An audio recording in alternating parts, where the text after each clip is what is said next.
Attention, ce que je m'apprête à te dire dans cette vidéo, cela risque de te séparer de ton partenaire ou de ta partenaire, de ton conjoint ou de ta conjointe. Ce que je m'apprête à te dire dans cette vidéo, cela peut t'ouvrir les yeux et te pousser à quitter ta relation. Pourquoi? Parce que peut-être tu n'as jamais pensé dans cet angle. Tu n'as jamais vu les choses de la manière dont je vais te les exposer maintenant. Alors ne me donne pas plus de 5 minutes. Donne-moi moins de 5 minutes et je vais te dire ces choses qui vont t'ouvrir les yeux et te faire réfléchir d'une nouvelle manière. Le message que je veux te passer aujourd'hui, le message que je veux te passer dans cette vidéo, c'est une vidéo qui n'est pas préparée. Nous faisons des vidéos préparées avec de messages inclus, avec des images inclus. Mais je me suis réveillé et j'ai pensé à ça. Je me suis dit, je dois l'expliquer à quelqu'un et peut-être ça peut aider quelqu'un, ça peut ouvrir un nouvel angle de réflexion à quelqu'un. C'est qu'il y a des gens que nous pensions être fidèles, mais qui ne le sont pas. Il y a des hommes qui s'avèrent être fidèles dans leur relation, mais en réalité qui ne le sont pas. Il y a des hommes qui paraissent courageux dans la vie, une fille qui voit, qui dit ouais, c'est un gars courageux et tout, mais qui ne l'est pas. Il y a des hommes qui paraissent affectifs, qui paraissent amoureux, qui paraissent avec une certaine qualification ou une certaine qualité, mais ces gens ne le sont pas. Ils n'ont pas la qualité qu'ils paraissent avoir. Et c'est comme dans le cas de la fidélité. Un homme n'est pas fidèle parce que il est resté avec toi aussi longtemps possible. Il peut paraître fidèle, mais peut-être il ne l'est pas. Mais on teste la fidélité de l'homme. On déduit et on conclut que l'homme est fidèle lorsque cet homme a pu rencontrer de choses qui pouvaient l'empêcher d'être fidèle, mais il a préféré de rester fidèle.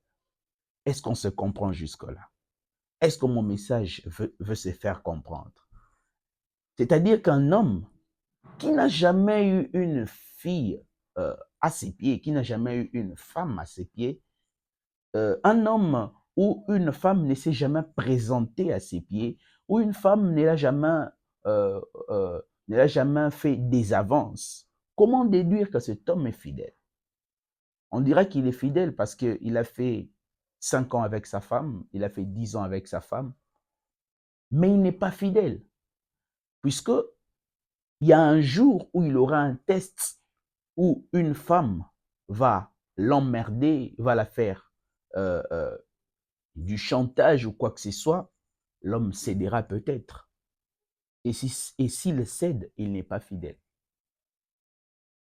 Mais il y a de ces hommes où, bien qu'il a de femmes à ses pieds, bien qu'il y en a celles qui lui courent après, etc., mais il décide de rester fidèle. Mon message, c'est que la fidélité n'est pas juste ce qu'on voit à l'œil nu, mais la fidélité, c'est cette qualité de pouvoir décider, malgré qu'on a plusieurs options, malgré qu'on a d'autres options, mais de rester avec son option initiale, son option que l'on veut. C'est le cas de la patience aussi. On ne peut pas dire qu'une personne est patiente si cette personne n'a jamais eu une confrontation qui pousse à ce qu'elle ne soit plus patiente. C'est comme une fille ou son papa ou son copain, que ce soit son papa ou son copain, lui promet quelque chose et lui dit qu'il va le faire, qu'il va le lui acheter ou le lui réaliser. Alors, la fille peut rester attentive à la promesse de son père ou de son homme parce que elle n'a pas encore eu une autre promesse de confrontation. Mais imaginez s'il y a un autre gars, autre que son copain, qui lui proposerait la même chose, ou plus que même la chose que son copain lui avait proposé. Et que si cette fille se décide d'aller, mais elle n'est pas patiente, elle n'est pas aussi fidèle. Mais lorsque une telle confrontation arrive, une telle proposition arrive, mais la fille décide de rester, plutôt d'attendre la réalisation de la promesse de son copain, de celui qui lui avait proposé avant, et bien dans ces cas, la fille, elle est fidèle. Elle est aussi patiente, puisqu'elle avait une proposition bien meilleure, mais elle a accepté, elle a décidé d'attendre. C'est comme pour ceux qu'on dit qu'ils sont courageux, mais certains ne sont pas courageux, puisque être courageux, c'est faire face à des choses qui devraient normalement te faire peur, qui devraient normalement t'effrayer, et neutraliser ta force, mais tu as su garder ta confiance en soi, garder la maîtrise en soi, garder toutes ces choses, ces tempéraments. Et à ce stade, tu es courageux.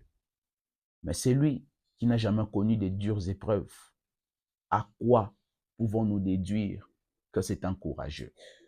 Alors mon message, c'est que vous compreniez qu'une qualité n'est pas déduite en fonction de ce qu'on voit de la personne, mais c'est aussi en fonction de ce que la personne a vécu comme épreuve ou comme contestation, mais il a su rester constant dans la chose, la promesse ou la décision qui lui est favorable et positive. Alors, c'est le message que j'avais à vous passer. So, c'était Enoch Mafuta. Abonne-toi.